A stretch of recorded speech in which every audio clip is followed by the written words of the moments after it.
வாங்க இன்னைக்கு நம்ம வீட்டு ஹெல்த்தி அண்ட் டேஸ்டி லஞ்ச் பார்க்க போகிறோம். இதை பார்த்து லைக் பண்ணி சப்ஸ்கிரைப் பண்ணுங்கள், கமெண்ட் பண்ணுங்கள். இன்றைக்கி பார்த்தீங்கன்னா சொரக்காய் கூட்டு பண்ணியிருக்கோங்க. கிட்னியில் இருக்க கல்லை இது கம்மி பண்ணுங்க. மலச்சிக்கல், நீர்ச்சத்து அதிகமாக இருக்குங்க. இதில் மூல உறுப்புகளையும் கல்லீரல் உறுப்புகளையும் பாதுகாக்குது. அதனால் ஞாபக சக்தி அதிகமாக இருக்குது. இது வெயில் காலத்தில் கண்டிப்பாக இது எடுக்க வேண்டிய காய்கறிங்க. இங்கே பார்த்தீங்கன்னா எங்கள் மாடி தோட்டத்தில் விளைஞ்ச கோவக்காய் பொரியல் பண்ணியிருக்கேங்க. அது பார்த்தீங்கன்னா கொலஸ்ட்ராலை கம்மி பண்ணுது, சக்கரை நோயாளிக்கு ரொம்ப நல்லதுங்க.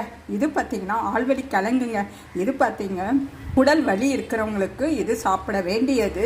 அது தவிர எடையை குறைக்கும், முடியை பாதுகாக்குதுங்க. இங்கே பார்த்தீங்கன்னா பப்பாளிங்க, கெட்ட கொழுப்பை வெளியேற்றுங்க. நோய் எதிர்ப்பு சக்தி அதிகமாக இருக்குங்க. அது தவிர கண்ணை நம்மளை பாதுகாக்குது. இதில் ஏகப்பட்டது இருக்குங்க. முகப்பரு தவிக்குங்க. இந்த மாதிரி நம்ம ஹெல்த்தியாகவும்